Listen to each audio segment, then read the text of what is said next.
त्र्यंबकनगरी प्रभू त्र्यंबकेश्वराची 12 ज्योतिर्लिंगामधलं प्रमुख एक ज्योतिर्लिंग आहे। वर्षभरात भरपूर प्रमाणात पाणी येतं, परंतु आजही नळाला 1 दिवसाआड पाणी येतं। स्वच्छताचा तर याचं तुम्ही कसं नियोजन करणार? की मग ते स्वच्छता, मग ती आरोग्याच्या दृष्टीने जर म्हटलं, दररोजचा सकाळचा कचरा, पाणी आरोग्यासाठी सर्वात महत्त्वाचं तर पाणी आहे। असे कोणते 3 काम आहे तुम्हाला वाटते ते बदलले पाहिजे? एक आरोग्याचा प्रश्न आहे, दुसरा उद्यानं पाहिजे, 5 ते 6 चौक आहे, तर असं वाटतं हे चौक सुशोभीकरण झाले पाहिजे। वासियांचे मुख्य प्रश्न म्हणजे रस्ते आणि वीज, तर याच्यावर आपण कसं नियोजन करणार? आज मी प्रभागांमध्ये फिरली, जर नगरीमध्ये फिरली, त्यावेळेस मला जाणवलं हाय मार्क्स लावलेले आहेत, परंतु त्या ठिकाणी लाईट म्हणजे नाही आहे। तुम्ही पण एक महिला आहे आणि तुम्ही सर्वात जास्त काळजी घेऊ शकता महिलांची पण आणि नगरांची पण आणि प्रत्येक घरांची पण। महिलांसाठी रोजगार कसा उपलब्ध करून देता येईल? आज जर बघितलं तर महिला ही सक्षम पायावर उभी असली तर ती तिचं कुटुंब चांगल्या रीतीने पार पाडू शकते। तर यासाठी मी असं सांगते की त्यांना जास्तीत जास्त रोजगार कसा दिला जाईल, ती स्वतःच्या पायावर कशी उभी राहील। ह्या जर नगरीत बघितलं तर बरेचसे खेळाडू आहेत आणि त्यांना कुठेतरी त्यांच्या हक्काची जागा भेटली पाहिजे किंवा त्यांना एक चांगलं ग्राउंड भेटलं पाहिजे, मैदान भेटलं पाहिजे। की खरोखर एक खंत वाटते। आज आमच्या त्र्यंबकनगरीमध्ये अतिशय उत्कृष्ट पद्धतीचे खेळाडू आहेत, अगदी त्यांनी गोल्ड मेडल सुद्धा घेतलेलं आहे, परंतु त्यांना खेळण्यासाठी ग्राउंड नाही आहे। तर गेल्या 3 वर्षापासून मी याचा पाठपुरावा करते की त्यांना प्रशस्त असं ग्राउंड कसं स्वतःच्या हक्काचं दिलं जाईल। प्रत्येक भाविक त्र्यंबकमध्ये येतात आणि खास करून ते त्यांच्या धार्मिक स्थळांसाठी येतात। या ठिकाणी ज्या भाविक येतात, आल्यानंतर ते नुसतं देवस्थान म्हणून दर्शनासाठीच नाही येत, तर एक पर्यटन स्थळ म्हणून त्यांनी आमच्या त्र्यंबकनगरीकडे बघितलं पाहिजे। त्र्यंबकचं पुढच्या 5 वर्षाचं विजन कसं राहणार आहे तुमचं? माझं स्वप्न आहे की माझं त्र्यंबक हे छान, स्वच्छ आणि संस्कारी कसं असेल, पर्यटकासोबत स्थानिक विकासही कसा वाढेल यासाठी प्रयत्न राहील।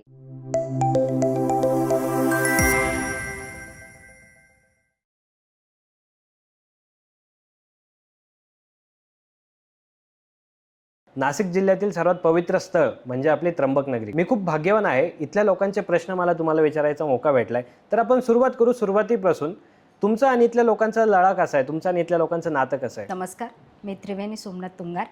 अतिशय सुंदर असा प्रश्न तुम्ही मला केलाय।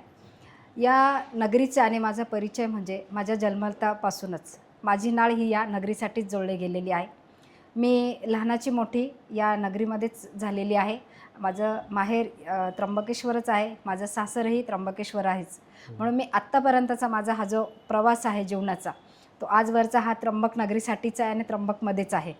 तर लहानांपासून तर वयोवृद्धांपर्यंत मी सर्वांचे असे परिचित आहे। जर आपण बघितलं आपल्या त्र्यंबकनगरीत लाखोंपेक्षा जास्त प्रवासी येतात, तर सगळ्यात मुख्य प्रश्न म्हणजे स्वच्छताचा, तर याचं तुम्ही कसं नियोजन करणार पुढच्या 5 वर्षासाठी? त्र्यंबकनगरी प्रभू त्र्यंबकेश्वराची 12 ज्योतिर्लिंगामधलं प्रमुख एक ज्योतिर्लिंग आहे। या नगरीमध्ये पूर्ण भारतामधनं प्रवासी भाविक या ठिकाणी दर्शनासाठी येतात। मानवी जीवनामधला हा अतिशय छान प्रश्न आहे की मानवी जीवनामध्ये सर्वात जास्त प्राधान्य हे आपण आरोग्याला देतो। जसं एक स्त्री घरामध्ये उठल्यापासून रात्री झोपेपर्यंत ती सतत आरोग्याच्या दृष्टीनेच ती घर सफाई करत असते, सगळ्या गोष्टी तसं मला असं वाटतं की त्र्यंबकमध्ये जो आरोग्याचा प्रश्न आहे तर तो असा सुटला पाहिजे की जेणेकरून आलेला भाविक हा अतिशय समाधानाने इथे वावरला गेला पाहिजे। पूर्ण नगरीत ज्यावेळेस त्याला फिरायचं असं असतं, तर इथे अशी गोष्ट आहे की आरोग्य म्हटलं की आपण आज बघतो, तुम्ही पण आला, तुम्ही बघितलं की अतिशय छोटं गाव असून सुद्धा पण या ठिकाणी हे जे साम्राज्य आहे तर याचं कुठेतरी चांगलं नियोजन होणार आहे आणि आम्ही नक्कीच यासाठी प्रयत्न करणार आहे की मग ते स्वच्छता, मग ती आरोग्याच्या दृष्टीने जर म्हटलं तर इथे दररोजचा सकाळचा कचरा, त्याचप्रमाणे पाणी आरोग्यासाठी सर्वात महत्त्वाचं तर पाणी आहे। इथे वर्षभरात भरपूर प्रमाणात पाणी येतं, परंतु आजही नळाला 1 दिवसाआड पाणी येतं। तर जेही पाणी आहे तर ते कसं आरोग्यासाठी चांगल्या दृष्टीने आरो राहील याची आम्ही काळजी घेऊ। जर आपण बघितलं पुढच्या 5 वर्षांसाठी असे कोणते 3 काम आहे तुम्हाला वाटते ते बदलले पाहिजे आणि त्याचा विकास झाला पाहिजे? नगरीमध्ये आज जर आपण बघतोय तर एक आरोग्याचा प्रश्न आहे, दुसरा या ठिकाणी जे उद्यानं पाहिजे, या ठिकाणी जो लहान वर्ग आहे त्यांच्यासाठी एक छान प्रशस्त असं उद्यान असावं। आणि जे आलेले भाविक आहेत, आता आलेले भाविक हे गजानन संस्थेपासून आमच्या इथे प्रभू निवृत्तीनाथांची जी समाधी आहे, तर असे या मार्गावर 5 ते 6 चौक आहे, तर असं वाटतं हे चौक सुशोभीकरण झाले पाहिजे, की जेणेकरून आलेल्या भाविकांना इथून चांगल्या पद्धतीने ते काहीतरी घेऊन जाऊ शकतात सुशोभीकरणाच्या मार्फत. असे काहीतरी चांगल्या दृष्टिकोनातनं इथे जे चौक आहेत ते व्यवस्थितपणे असे सुशोभीकरण झाले पाहिजे. जसं तुम्ही सांगितलं, सर्वात महत्त्वाचा प्रश्न म्हणजे आरोग्याचा. हं. तर इथल्या वासींना, नगरवासींना आरोग्यासाठी आपण कसं अजून चांगली सुविधा त्यांना उपलब्ध करणार, त्यांना कसं कोणत्या गोष्टींमध्ये बदल घडवणार की आरोग्य अजून चांगलं राहील इथल्या लोकांचं? आता जे शासनाचे नियम आहेत की प्रत्येक ऑल ओव्हर महाराष्ट्राबाहेरही आपण नियम बघतोय की ओला कचरा, सुका कचरा. तर खरोखर या दृष्टिकोनातनं आमची वाटचाल राहणार आहे की आरोग्य म्हटलं तर कचरा पासून आज बघतोय की याचं व्यवस्थित नियोजन या ठिकाणी नाही आहे.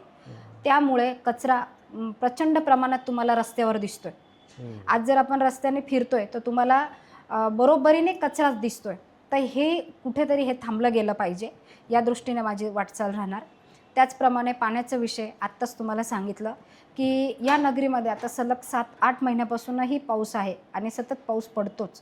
तर पाण्याच्या दृष्टीने इथे कसं पाण्याचं नियोजन करता येईल जेणेकरून एखादा अजून एक बंधारा करता येईल किंवा पाण्याचा साठा कसा करता येईल जेणेकरून जे एक दिवसाआड पाणी येतं आहे तर ते पाणी कुठेतरी दररोज कसं आलं पाहिजे. ज्या महिला वर्ग या पाण्यासाठी त्रस्त असतात तर हे कुठेतरी याचं नियोजन मला असं वाटतं मी छान झालं पाहिजे.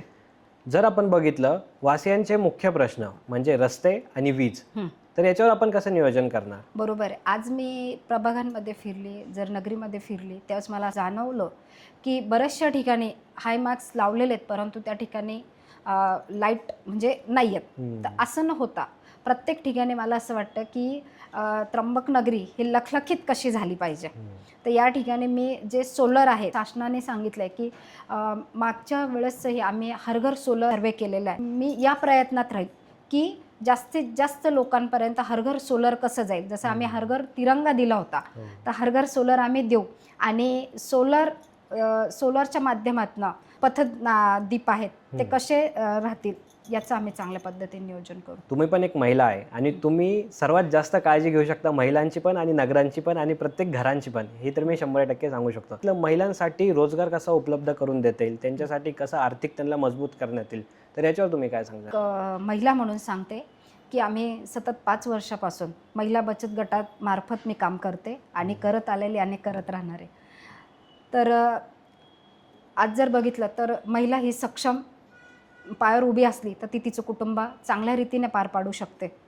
तर यासाठी मी असं सांगते की त्यांना जास्तीत जास्त रोजगार कसा दिला जाईल, ती स्वतःच्या पायावर कशी उभी राहील यासाठीच माझे प्रयत्न आहेत. ह्या जर नगरीत बघितलं तर बरेचसे खेळाडू आहेत आणि त्यांना कुठेतरी त्यांच्या हक्काची जागा भेटली पाहिजे किंवा त्यांना एक चांगलं ग्राउंड भेटलं पाहिजे, मैदान भेटलं पाहिजे. तर याच्यावरती तुमचं कसं राहणार आहे सगळं काम? की खरोखर एक खंत वाटते की आज आमच्या त्र्यंबक नगरीमध्ये अतिशय उत्कृष्ट पद्धतीचे खेळाडू आहेत. अगदी त्यांनी गोल्ड मेडलसुद्धा घेतलेलं आहे परंतु त्यांना खेळण्यासाठी ग्राउंड नाही आहे. तर गेल्या 3 वर्षापासून मी याचा पाठपुरावा करते की त्यांना प्रशस्त असं ग्राउंड कसं स्वतःच्या हक्काचं दिलं जाईल की जेणेकरून त्यांनी ऑलिम्पिकसुद्धा ते खेळले पाहिजे आणि गोल्ड मेडल हे त्र्यंबकसाठी आणलं पाहिजे अजून जास्तीत जास्त. यासाठी मी प्रयत्नशील आहे.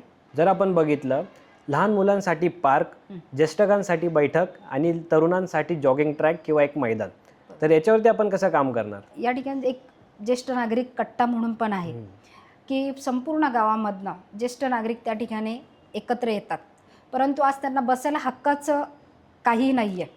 तर त्यांची खूप गैरसोय होती. तर मी त्यांच्यासाठी असं देऊ इच्छिते की त्यांच्यासाठी एक सभागृह त्यांचं हक्काचं पाहिजे. त्यांच्या स्वतःच्या तब्येतीसाठी एक जॉगिंग ट्रॅक किंवा ग्रीन जिम तिथे मी कसं येऊ शकते यासाठी माझे प्रयत्न राहतील. आणि ज्येष्ठांसारखंच एक लहान मुलांसाठी पण असं असतं की या ठिकाणी त्यांना जर खेळायचं झालं तर त्र्यंबकमध्ये कुठेच एकही पार्क नाही आहे. मग खेळायचं झालं तर आम्हाला नाशिकला जावं लागतं. मग काही ठिकाणी सिटी सेंटर मॉलला जाता किंवा अनेक नाशिकचे उद्यान आहेत त्या ठिकाणी जावं लागतं. परंतु प्रत्येकाला हे शक्य नाही आहे गावातल्या लहान मुलांना. तर त्यांच्यासाठी इथे प्रशस्त आणि संपूर्ण खेळणेयुक्त कसं गार्डन राहील यासाठी माझे प्रयत्न जास्तीत जास्त राहतील. आपल्या त्र्यंबक नगरीत दर वर्षात लाखोंपेक्षा जास्त भाविक येतात. तर त्यांची गैरसोय होऊ नये किंवा त्यांना कुठल्या प्रकारचा त्रास होऊ नये, पावसाचा असो किंवा उन्हाचा असो, तर त्याचं नियोजन तुम्ही कसं लावणार? या ठिकाणी असं आहे की लाखोच्या पटीत दररोज या ठिकाणी भाविक येतात तर आपण बघतो की मंदिर परिसरापासून सलग 2 ते 3 किलोमीटर ही लाईन असते. तर लाईनीत उभं असताना त्यांची खरोखर गैरसोय होती. तर यासाठी आम्ही देवस्थान ट्रस्ट, विश्वस्त आणि नगरपालिका यांच्या माध्यमातून आम्ही आगामी सिंहस्थाच्या कामांमध्ये जो प्रशस्त आणि भव्य असा कॅरिडॉर बांधतोय, तो कॅरिडॉरमध्ये संपूर्णपणे सुविधायुक्त राहणार आहे, की जेणेकरून आलेल्या भाविकांची कोणतीही गैरसोय होणार नाही, यासाठी आम्ही प्रयत्नशील राहू. जर आपण बघितलं, प्रत्येक भाविक त्र्यंबकमध्ये येतात आणि खास करून ते त्यांच्या धार्मिक स्थळांसाठी येतात. तर इथं आल्यावरती असं भाविकांना वाटलं पाहिजे की खरोखर आपण त्र्यंबकमध्ये आलोय. तर त्याच्यासाठी तुम्ही कसे योजना राबणार? या ठिकाणी ज्यावेळेस भाविक येतात तर आल्यानंतर ते नुसतं देवस्थान म्हणून दर्शनासाठीच नाही येत, तर एक पर्यटन स्थळ म्हणून त्यांनी आमच्या त्र्यंबक नगरीकडे बघितलं पाहिजे. आणि याचबरोबर ज्यावेळेस ते एंट्रन्स येतील त्यावेळेस धार्मिक दृष्टीही आली पाहिजे. आता या दृष्टीने आम्ही तिथे मोठ्या प्रमाणात आपण गेट करतोय. ते कसं त्र्यंबक नगरी आल्यावर हे लोकांपर्यंत पोचलं पाहिजे की आपण त्र्यंबक नगरीत आलो आहे, या त्र्यंबकच्या पावनभूमीमध्ये आलेलो आहे, हे त्यांना जाणवलं पाहिजे. यासाठी आम्ही प्रयत्नशील राहू. आता येणाऱ्या पुढच्या काही कालांमध्ये आपल्याकडे कुंभमेळा येतोय, तर कुंभमेळ्यासाठी आपले काय नियोजन राहणार आहे? संपूर्ण महाराष्ट्राचं नसून संपूर्ण देशाचं लक्ष हे आता त्र्यंबक नगरीकडे आहे. कारण आगामी सिंहस्थ आता एकदम तोंडाशी आलेला आहे. तर यासाठी आमचे प्रयत्न नक्कीच आहे. मी जेव्हा उपनगराध्यक्ष होती त्यावेळेस सिंहस्थाच्या तारखा आम्ही डिक्लेअर केलेल्या आहे. या ठिकाणी सर्व साधू महंत आहेत आणि त्यांच्या मदतीनेच कुंभमेळा कसं छान पार पडता येईल यासाठी आम्ही नियोजन करतो आहे. मग आलेल्या म्हणजे नुसते भाविक नसून आलेले जे सर्व साधू महंत आहे तर त्यांची गैरसोय होणार नाही. तर त्यांच्या ज्या सुखसोयी आहे याकडे सर्वात जास्त लक्ष दिलं जाईल. आलेल्या भाविकांकडे जास्त लक्ष दिलं जाईल. मग तो त्यांचा पाण्याचा प्रश्न असेल, तो त्यांच्या राहण्याचा प्रश्न असेल, जेवण्यासाठी ज्याही सुखसुविधा लागणाऱ्या गोष्टी आहेत त्यांचीही कुठे कमतरता झाली नाही पाहिजे. त्याचप्रमाणे रस्ते, आज आपण बघतोय नाशिक त्र्यंबक रस्ता असो किंवा त्र्यंबकचे रस्ते असो, आता हे कसे छान चांगल्या दर्जाचे झाले पाहिजे. आलेल्या भाविकांचा कोणत्याही प्रकारचा या त्रास नाही झाला पाहिजे. त्याचप्रमाणे त्र्यंबकमध्ये सिंहस्थाच्या दृष्टीने जर विचार केला तर त्र्यंबकेश्वर मंदिर आणि कुशावर्त तीर्थ या ठिकाणीच सिंहस्थाचं जास्त करून भाविकांची गर्दी असते. तर कुशावर्त तीर्थ माता गोदावरीचं हे तीर्थ आहे. तर हे कसं स्वच्छ आणि निर्मळ राहील याकडे जास्त लक्ष दिलं जाणार आहे, जेणेकरून सिंहस्थामध्ये पण आणि सिंहस्थ झाल्यानंतरही कोणत्याही प्रकारची रोगराई पसरणार नाही याकडे जास्त लक्ष दिलं जाईल. आणि जे साधू महंत आहे यांना ज्याही सुखसुविधा लागणार आहे त्या संपूर्णपणे देण्याचा आम्ही प्रयत्न करणार आहे. आज जे आपण पदावर आहे आणि हा जो प्रवास आहे हा नक्कीच सोपा नाही, फार कठीण. तर मला आणि सर्वांना जाणून घ्यायचं आहे तुमचा प्रवास कसा होता इथपर्यंतचा. राजकीय पार्श्वभूमी जर बघितलं तर मी जन्मल्यापासूनच मी राजकीय घराण्यातली आहे. माझे काका स्वर्गीय यादवरावजी तुंगार त्यांची मी पुतणी. माझे काका पहिल्यापासून राजकारणातच आहे. त्यांनी नगरीचे नगरसेवक, नगराध्यक्षपदही भूषवलं आहे. आम्ही तुंगार ट्रस्टचे ते ट्रस्टी पण होते. जसं समजतं आहे ती ही माझी 3री पंचवार्षिक आहे. तर पहिल्यापासून तर आमचे काका नगराध्यक्ष आहेच. नगरीची त्यांनी भरपूर अशी मनभावी त्यांनी सेवा केलेली.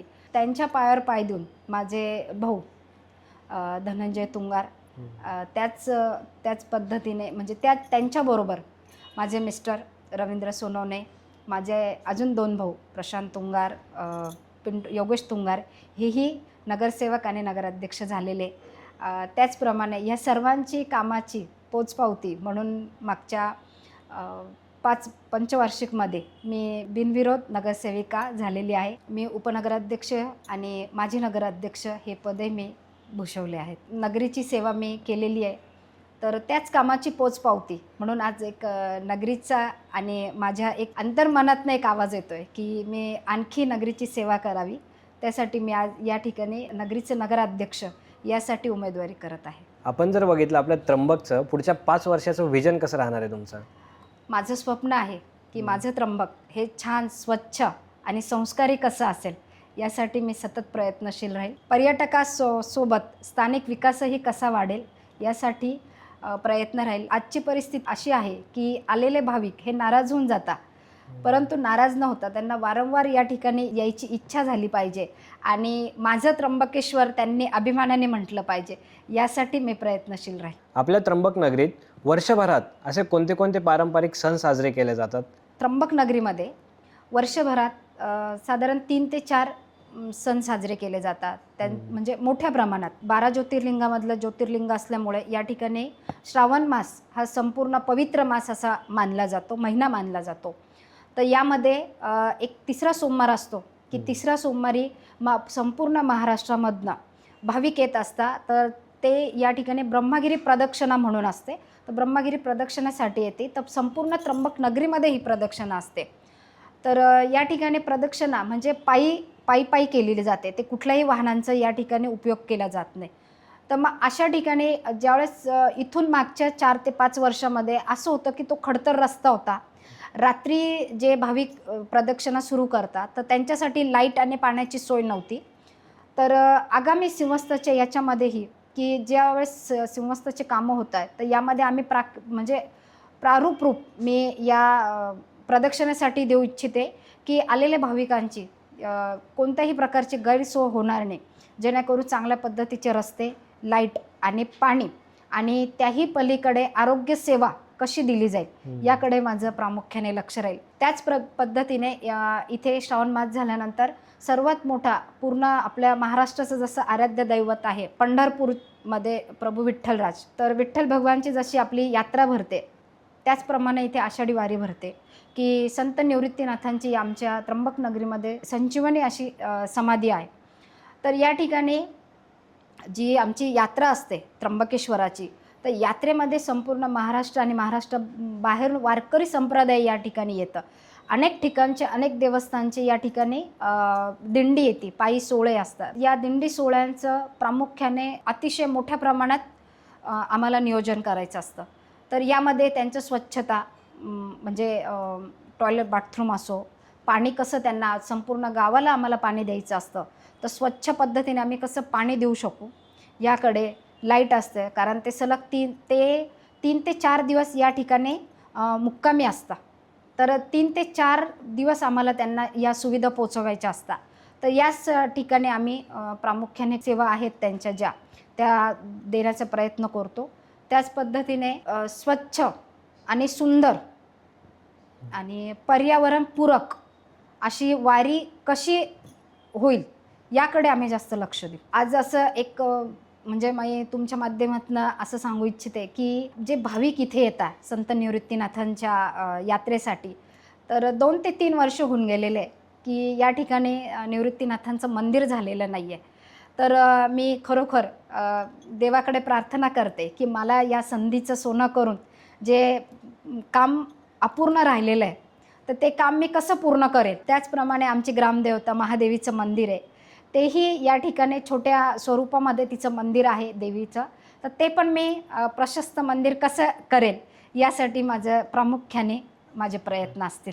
तुम्ही नगराध्यक्ष असल्याच्या काळामध्ये असा कोणता प्रसंग होता किंवा अशी कोणती मुवमेंट होती तुम्ही आयुष्यभर विसरू नाही शकत? आता आपण बघितलं आपल्या संपूर्ण भारतावर जे कोविडचं संकट आलेलं होतं, त्या संकटामध्ये मीही एकदम जवळनं सामोरी गेलेली आहे. त्र्यंबक नगरी ही मध्ये जवळपास संपूर्णपणे कोविडच्या याच्यामध्ये त्रासलेली होती. तर अशामधला माझा एक अनुभव आहे की ज्यावेळेस आम्ही ज्या सरकारी ज्या योजना आहे प्रत्येक दारोदारी मी घेऊन फिरलेली आहे. तर त्याच्यामध्ये एक योजना होती आमची की आम्ही प्रत्येक घरामध्ये जाऊन जे मास्क दिले, गोळ्या दिल्यात त्यांना, तर ह्युमॅनिटी पॉवरच्या गोळ्या दिल्या. तर त्या ठिकाणी मला असा माझा अनुभव आला की मी माझ्या वॉर्डामध्ये फिरली. माझ्या वॉर्डामध्ये फिरत असताना मला एक 25-30 घरं झाले, मी प्रत्येक घरांमध्ये भेट दिली आणि एका घरामध्ये जाताना असा एक अनुभव आला की तिथली संपूर्ण फॅमिली ही पॉझिटिव्ह होती आणि त्या फॅमिलीतल्या लोकांना कोणतीही सुखसुविधा दिली जात नव्हती. आणि ज्यावेळेस मी त्यांच्या घरापर्यंत पोचली तर त्यांनी मला दरवाजातच अडवलं होतं की ताई तुम्ही येऊ नका, आम्ही सगळेजण पॉझिटिव्ह आहे. आणि मी ज्यावेळेस त्यांच्या घरापर्यंत गेली त्यांना हे सगळ्या सुखसुविधा देण्याचा मला असा अनुभव आला की नुसतं हे नाही तर या पलीकडेही जगामध्ये एक माणुसकी असते. तर त्यांच्याकडे असं जाणवलं की म्हणजे एक रात्र ते उपाशी होते. त्यांच्याकडे अशी परिस्थिती होती का त्यांच्याकडे काहीच त्यांना बाहेरून म्हणजे भाजीपाला नव्हता, किराणा नव्हता, अशा परिस्थितीत ते त्रासलेले होते. अशा वेळेस मी त्यांना विचारलं की काय प्रॉब्लेम आहे, तुम्ही मला सांगा. त्यांनी मला सांगितलं की आमच्या घरात धान्य नाही आहे, काहीच नाही आहे, की आता कालची रात्र काढली पण उद्याची रात्र आम्ही कशी काढणार. आम्ही पॉझिटिव्ह असल्यामुळे ते कुटुंब बाहेरही जाऊ शकत नव्हतं. तर त्यावेळेस त्यांनी मला सांगितल्यावर मी त्यांना किराणा पोच केला. त्यांना जी भाजीपाला असतो तर मला जेवढं देता येईल तेवढं मी त्यांच्यापर्यंत पोच केलं.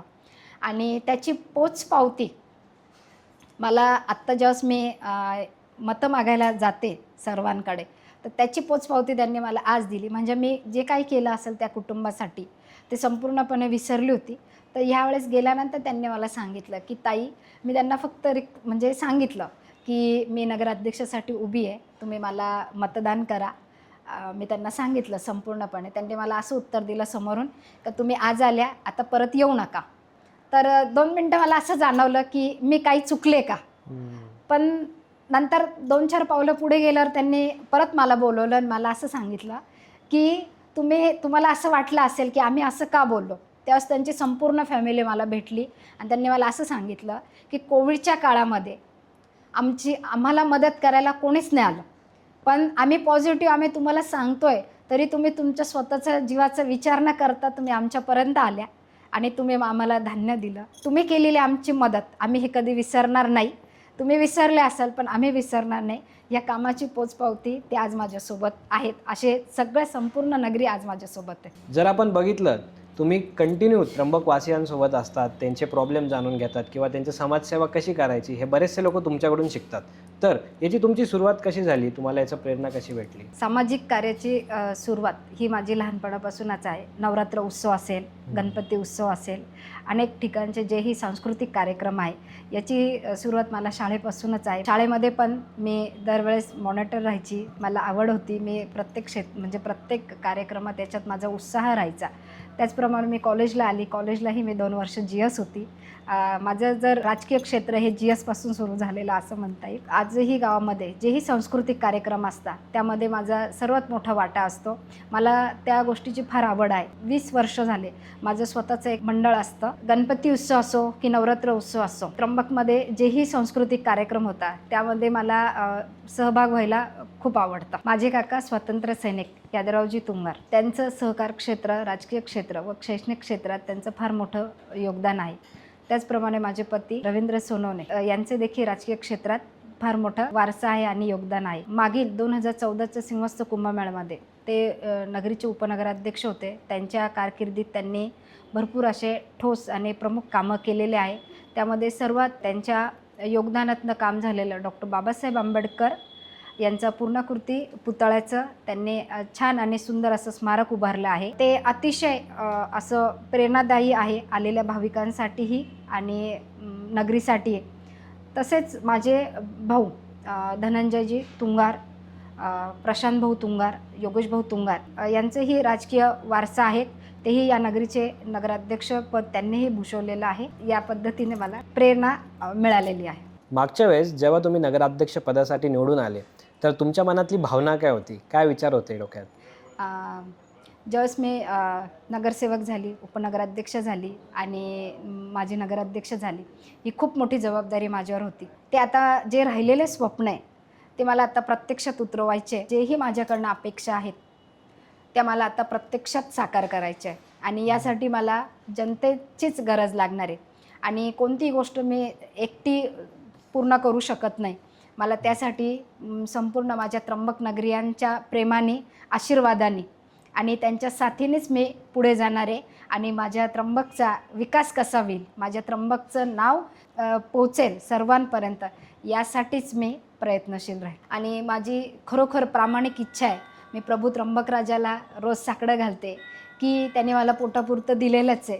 तर आता आम्ही सेवा करू इच्छितो, आम्ही नगरीचं देणं लागतोय. तर यासाठी मला संपूर्ण त्र्यंबक नगरीचं योगदान असावं. माझ्यासोबत त्यांनी प्रेमाने आणि त्यांच्या आशीर्वादानेच मी पुढे जाणार, अशीच मी प्रभू त्र्यंबकराजाकडे विनंती करते आणि आशीर्वाद घेते. आज तुम्ही तुमचा एवढा महत्त्वाचा वेळ आम्हाला दिला. आम्ही विचारलेल्या प्रत्येक प्रश्नाचे उत्तरं तुम्ही आम्हाला दिले, तर खूप खूप धन्यवाद.